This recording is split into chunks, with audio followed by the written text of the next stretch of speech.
Pernahkah kamu merasa seharian hatimu terganggu oleh kata-kata orang lain, atau amarah muncul begitu saja tanpa bisa dikendalikan, bisa membuat kita kehilangan ketenangan? Tapi bayangkan sejenak, bila dalam setiap situasi, hatimu tetap tenang, tidak terseret, tidak terganggu. Tidak karena dunia berubah, tapi karena dirimu yang memilih untuk tidak terpengaruh.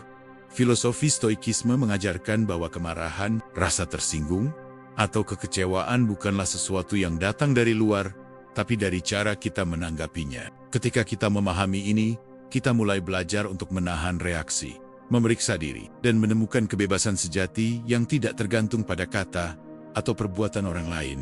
Hari ini, kita akan membahas bagaimana membangun ketenangan itu, bagaimana agar tidak pernah marah, tidak terganggu, dan tetap damai. Walau dunia berusaha menguji kita setiap saat.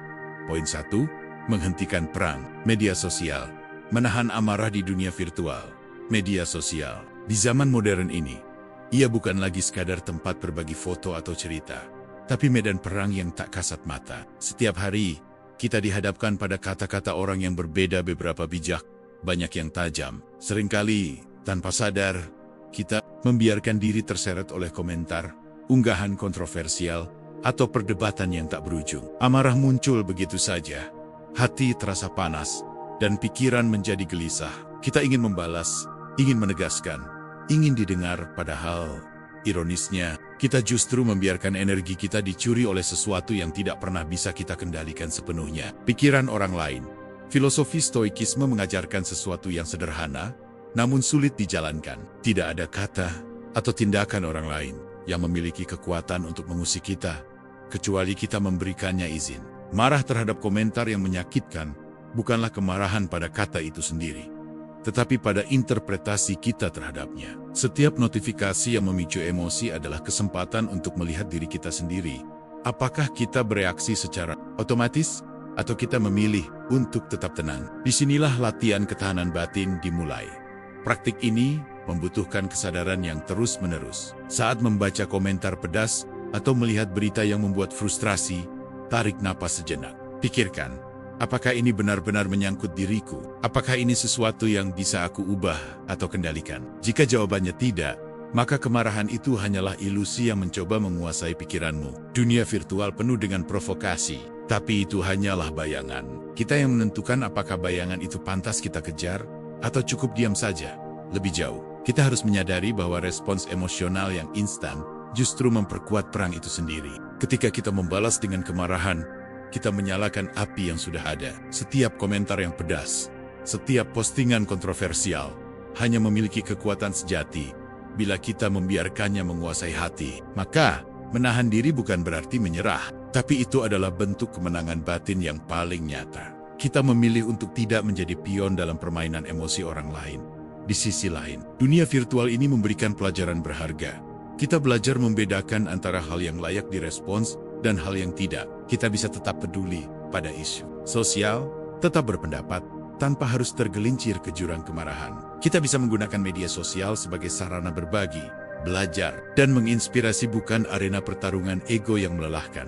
Ketika kita menahan amarah, kita mulai merasakan kebebasan. Energi yang dulu terbuang untuk membalas atau merasa tersinggung, kini bisa dialihkan untuk hal-hal yang lebih konstruktif. Introspeksi, pertumbuhan diri, dan kedamaian batin. Menahan amarah di dunia virtual bukanlah sesuatu yang terjadi dalam semalam. Ia adalah latihan yang terus-menerus, seperti membentuk otot batin. Setiap kali kita berhasil diam saat ingin marah, setiap kali kita memilih untuk tidak terseret, kita memberi diri kita hadiah yang tak ternilai. Ketenangan yang tak tergantung pada opini atau tindakan orang lain. Dan disinilah kekuatan stoikisme. Muncul, kita belajar untuk tidak menjadi korban dunia yang ramai, tapi menjadi pengendali reaksi kita sendiri. Kita tidak bisa mengubah kata orang lain, tapi kita bisa mengubah bagaimana kita menanggapinya. Dan di sanalah kedamaian sejati mulai lahir. Poin 2. Ketika tekanan karier memancing emosi, kendalikan reaksi, bukan orang lain.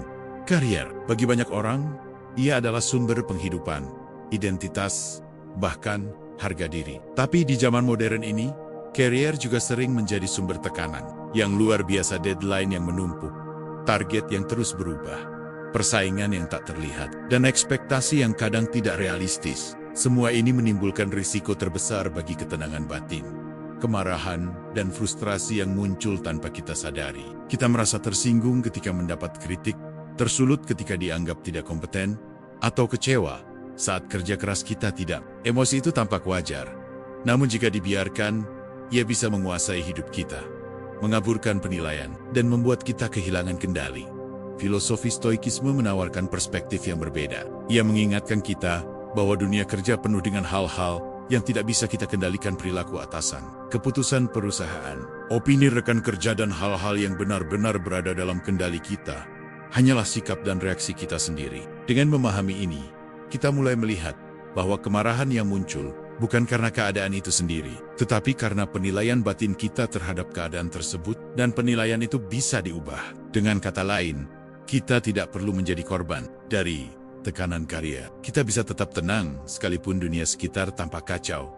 Praktik pertama adalah mengenali pemicu emosional kita. Ketika mendengar kritik atau menghadapi situasi sulit, jangan langsung bereaksi. Beri diri waktu sejenak untuk menarik napas, menenangkan pikiran, dan menanyakan pada diri sendiri, apakah hal ini berada dalam kendaliku? Apakah kemarahan ini membantu menyelesaikan masalah, atau justru menambah beban? Dengan pertanyaan sederhana ini, kita mulai membedakan antara respons yang produktif dan respons yang destruktif. Kita belajar bahwa marah tidak pernah memperbaiki keadaan, hanya memperburuk persepsi dan energi batin.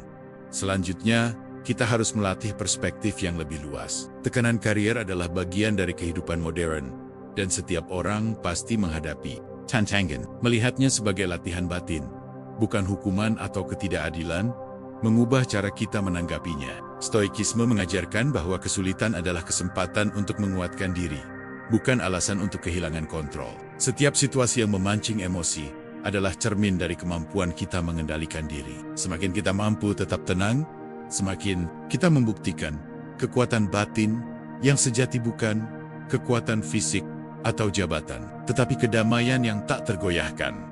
Di sisi praktis, mengatur reaksi juga berarti menetapkan batasan.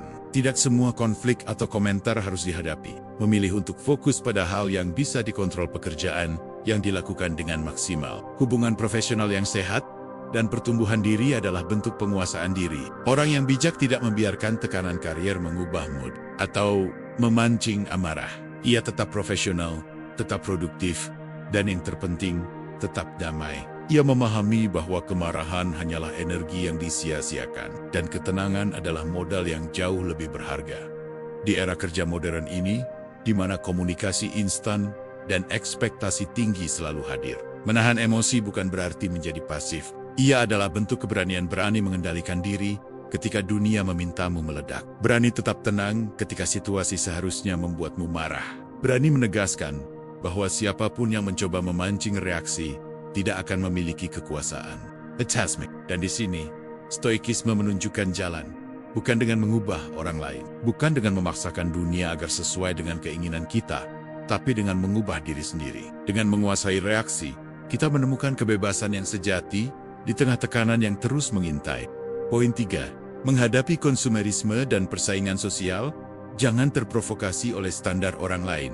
Di era modern ini, kita hidup dalam dunia yang dipenuhi standar dan tuntutan sosial yang tampak tanpa henti. Media menampilkan kehidupan orang lain sebagai sesuatu yang sempurna, rumah yang besar, mobil mewah, liburan eksotis, pencapaian karier yang mengagumkan. Media sosial membuat semuanya terasa dekat dan personal, seolah setiap orang di luar sana selalu selangkah lebih maju, selalu lebih berprestasi, selalu lebih bahagia. Tak jarang, kita membandingkan diri, dan tanpa sadar, iri, kecewa, atau marah muncul, meskipun sebenarnya itu tidak ada hubungannya dengan kehidupan kita sendiri.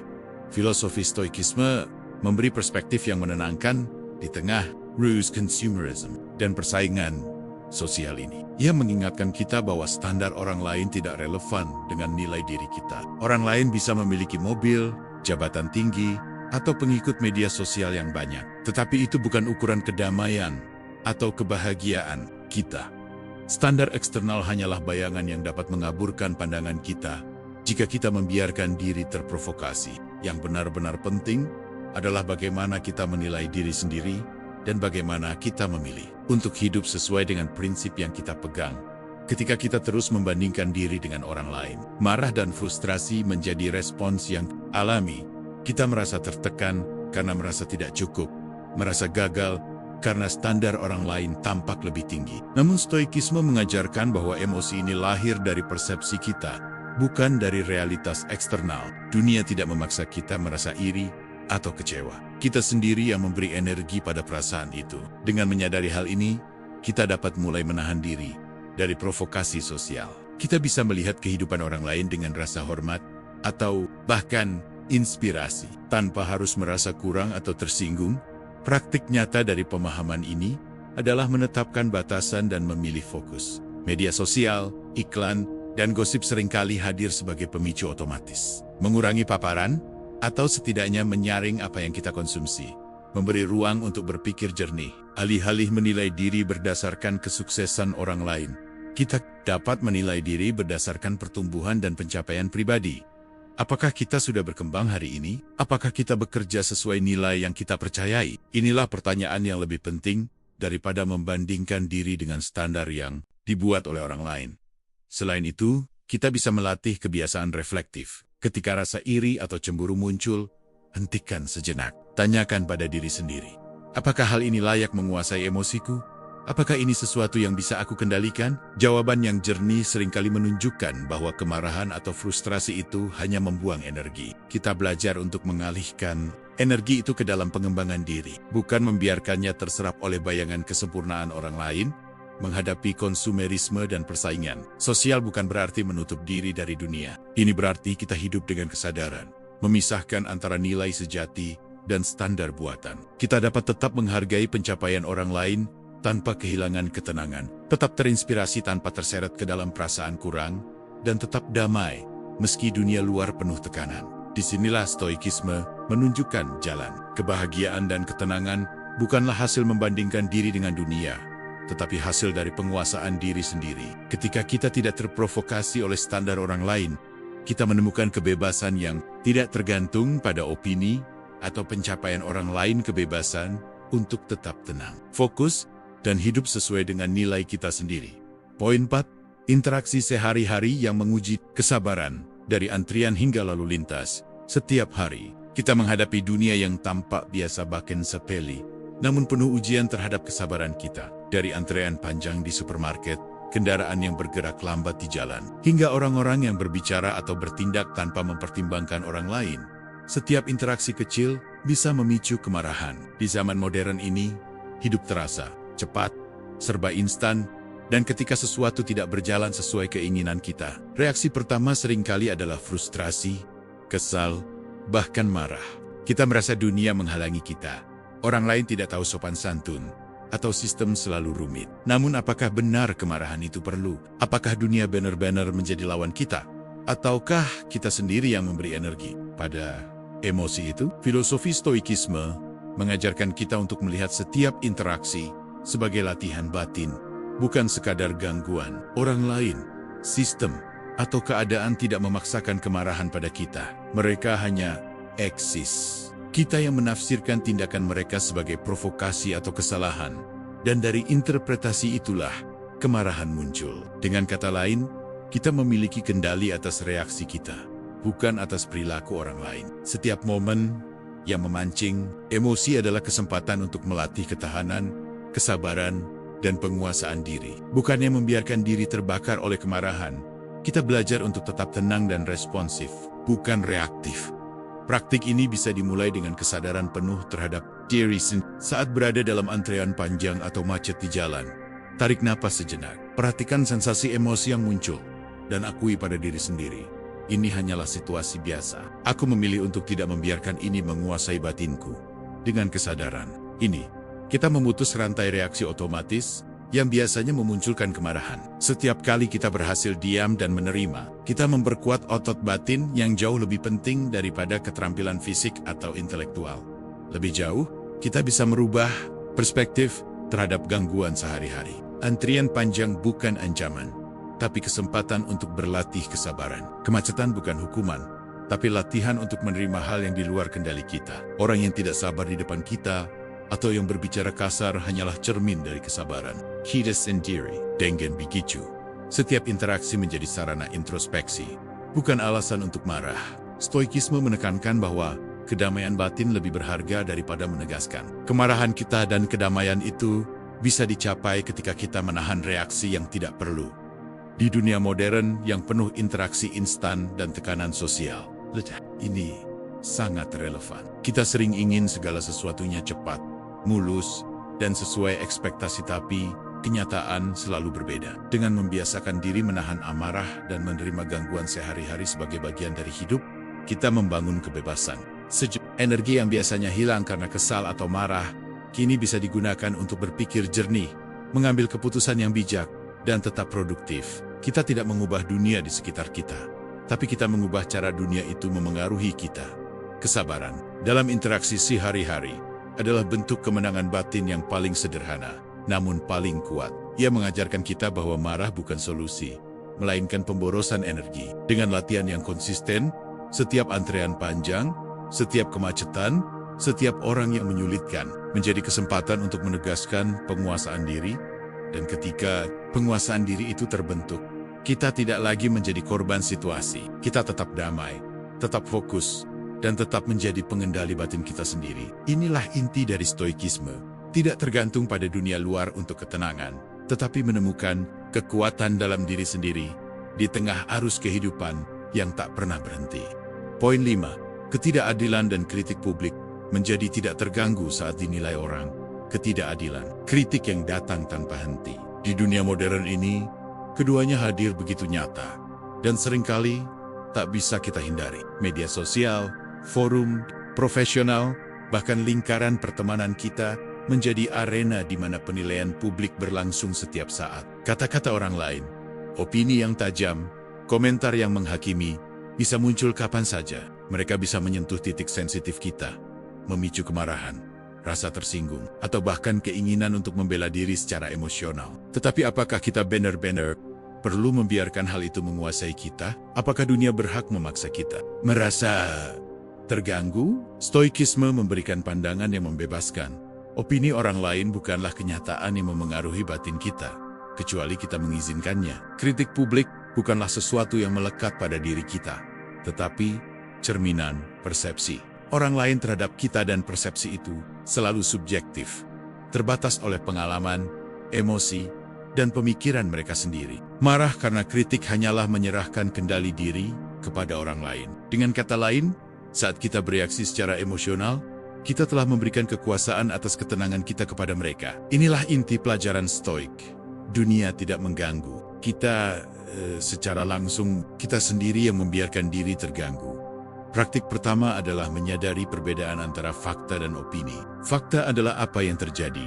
Opini adalah penilaian orang lain terhadap fakta itu. Jika seseorang menilai pekerjaan kita, kita bisa memeriksa hal itu dengan objektif. Apakah kritik itu membangun atau hanya bersifat subjektif? Apakah itu sesuatu yang bisa kita gunakan untuk memperbaiki diri, atau hanya komentar kosong yang tidak relevan? Dengan pemisahan ini, kita mulai membangun kekuatan batin untuk menahan diri dari emosi negatif yang tidak produktif. Selanjutnya, kita harus memahami bahwa tidak semua orang akan menyukai kita, dan itu wajar. Dunia ini luas, dan nilai, perspektif, serta pengalaman setiap individu berbeda-beda. Mencoba menyenangkan semua orang adalah tugas yang mustahil dan hanya akan menguras energi. Sebaliknya, fokus pada pengembangan diri, integritas, dan prinsip. Kita sendiri memberikan ketenangan yang sejati. Ketika kita memahami bahwa penilaian orang lain bukanlah ukuran nilai diri kita, kritik kehilangan kekuatannya untuk memicu kemarahan. Stoikisme juga mengajarkan latihan internal. Ketika kritik atau ketidakadilan muncul, jangan segera bereaksi. Tarik napas, sadari perasaan yang muncul, dan tanyakan pada diri sendiri, apakah ini sesuatu yang benar-benar perlu aku tanggapi?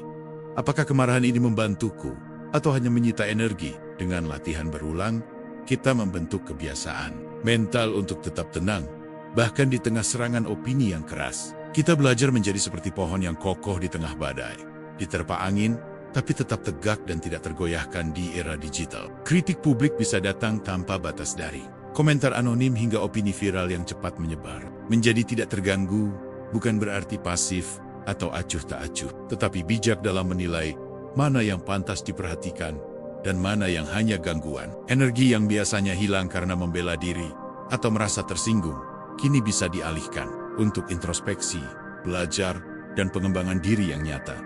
Ketidakadilan dan kritik publik akan selalu ada. Itu bagian dari hidup di dunia yang ramai, penuh interaksi, dan beragam perspektif. Tetapi kekuatan kita bukan terletak pada mengubah orang lain atau membuat mereka menyukai kita, melainkan pada kemampuan kita untuk menjaga ketenangan batin. Saat kita berhasil menahan diri, tetap fokus pada nilai dan prinsip sendiri, dan tidak membiarkan opini orang lain menguasai hati, kita menemukan kebebasan sejati. Kebebasan yang lahir bukan dari menghindari dunia, tetapi dari menguasai diri sendiri. Dan itulah inti stoikisme. Ketenangan yang tidak tergantung pada orang lain, tetapi pada pengendalian reaksi kita sendiri. Poin 6. Ketegangan di lingkungan sosial, keluarga, teman, dan rekan kerja. Keluarga, teman, rekan kerja mereka adalah bagian penting dari hidup kita. Sumber dukungan, cinta, dan kebersamaan. Namun, di balik kedekatan itu, sering muncul ketegangan yang tak terhindarkan, perbedaan pendapat, kebiasaan yang tidak cocok, ekspektasi yang tidak sejalan, atau konflik kepentingan bisa memicu emosi yang kuat. Dalam interaksi sehari-hari, kita mungkin merasa tersinggung oleh komentar ringan, frustrasi dengan perilaku yang tidak kita mengerti, atau marah ketika seseorang tidak memenuhi harapan kita. Hal-hal ini terasa wajar, tetapi jika dibiarkan, dapat merusak hubungan, menguras energi, dan mengganggu kedamaian batin. Filosofi stoikisme memberikan cara pandang yang membebaskan. Ia mengajarkan bahwa orang lain adalah dunia yang berada di luar kendali kita. Tindakan mereka, pilihan mereka, bahkan reaksi mereka terhadap kita, bukan sesuatu yang bisa kita kontrol. Yang benar-benar berada dalam kendali kita adalah respons kita sendiri, sikap batin kita, dan cara kita menanggapi ketegangan yang muncul. Dengan memahami hal ini, kita mulai membedakan antara apa yang nyata benar kita kuasai dan apa yang bukan. Ketegangan itu sendiri tidak memiliki kekuatan. Kekuatan itu muncul dari cara kita menafsirkan dan meresponsnya. Praktik pertama adalah menetapkan batasan emosional dan mental. Dalam keluarga atau lingkungan kerja, kita mungkin dihadapkan pada komentar yang menyakitkan atau tindakan yang mengganggu. Alih-alih langsung bereaksi, tarik napas, beri jarak dalam pikiran, dan tanyakan pada diri sendiri, apakah ini sesuatu yang benar-benar perlu aku tanggapi? Apakah kemarahan ini membantu situasi atau hanya menambah beban? Dengan latihan berulang, kita melatih batin untuk tetap tenang, bahkan ketika situasi seharusnya memancing amarah. Selain itu, penting untuk mempraktikkan empati dan perspektif. Setiap orang membawa latar belakang, tekanan, dan cara berpikir yang berbeda. Ketika seseorang bertindak tidak seperti yang kita harapkan, itu bukan serangan pribadi, tetapi cerminan dari pengalaman dan persepsi mereka sendiri. Dengan melihatnya demikian, kemarahan perlahan surut, digantikan dengan pengertian. Kita belajar menanggapi dengan bijak, bukan reaktif, dan tetap menjaga hubungan tanpa kehilangan ketenangan batin. Dalam lingkungan sosial modern, ketegangan sering diperparah oleh komunikasi digital, chat yang salah tafsir, email yang terdengar kasar, atau komentar yang tidak disengaja. Di sini, stoikisme mendorong kita untuk tidak langsung bereaksi, tetapi menimbang konteks, menafsirkan dengan hati-hati, dan memilih respons yang sesuai. Menahan diri bukan berarti lemah, melainkan bentuk keberanian batin. Keberanian untuk tidak menjadi korban emosi orang lain, dan tetap menjaga martabat serta kedamaian diri. Latihan ini juga melibatkan introspeksi, mengenali pemicu pribadi kita, pola pikir yang membuat kita mudah tersinggung, dan ekspektasi yang tidak realistis. Dengan kesadaran ini, kita menjadi lebih fleksibel dan tangguh. Kita tidak mengubah orang lain, tetapi kita mengubah cara kita berinteraksi dengan dunia, sehingga ketegangan tidak lagi menjadi ancaman bagi ketenangan kita. Ketegangan di lingkungan sosial adalah bagian tak terpisahkan dari kehidupan modern. Namun, kemampuan untuk tetap tenang di tengah konflik, untuk tidak marah ketika orang lain menyinggung atau mengecewakan kita, adalah tanda kekuatan batin yang sejati. Kita belajar bahwa kedamaian bukan ditentukan oleh tindakan orang lain, tetapi oleh penguasaan diri sendiri. Dengan latihan konsisten, kita menemukan bahwa lingkungan yang dulu terasa penuh tekanan, kini menjadi ruang untuk mengasah kesabaran, empati, dan keteguhan batin. Nilai-nilai inti stoikisme yang memungkinkan kita hidup tenang, damai, dan kuat di tengah kompleksitas hubungan sosial. Poin 7. Tekanan informasi dan berita negatif, melatih pikiran agar tidak terseret kepanikan di zaman modern ini. Informasi datang begitu cepat dan tak terhitung jumlahnya. Setiap hari kita dibanjiri berita politik, ekonomi, bencana, kriminalitas, bahkan gosip yang tersebar melalui media sosial. Semua itu mudah diakses, terus diperbarui, dan seringkali disajikan dengan cara yang dramatis, seolah dunia berada di ambang kehancuran. Tak jarang, berita yang kita konsumsi menimbulkan ketakutan, kecemasan, dan kepanikan. Kita merasa harus bereaksi, khawatir, bahkan marah. Namun apakah semua itu benar-benar memerlukan energi emosional kita? Apakah kita harus terseret oleh setiap gelombang informasi yang datang? Stoikisme mengingatkan kita bahwa kita tidak memiliki kendali atas peristiwa di luar diri kita, termasuk berita dan informasi yang beredar. Yang bisa kita kendalikan hanyalah bagaimana kita menanggapinya. Pikiran yang terseret oleh kepanikan atau kemarahan bukanlah reaksi alami terhadap dunia, melainkan hasil interpretasi kita sendiri terhadap informasi itu. Dengan memahami prinsip ini, kita mulai memisahkan antara fakta yang perlu diperhatikan dan opini atau sensasi yang hanya memicu emosi negatif.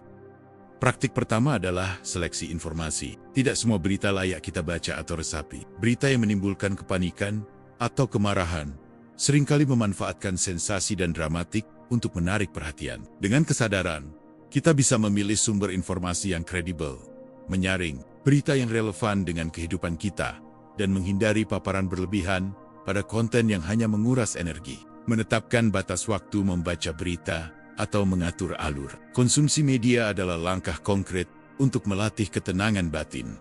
Selanjutnya, penting untuk menelaah fakta sebelum bereaksi. Ketika kita membaca berita yang mengejutkan atau menakutkan, tarik napas, beri jarak, dan tanyakan, apakah ini benar-benar hal yang aku bisa ubah? Apakah kemarahan atau kepanikan ini membawa solusi atau hanya memperburuk keadaan? Dengan cara ini, kita membentuk kebiasaan mental untuk tidak langsung bereaksi dan perlahan membangun ketahanan terhadap tekanan informasi.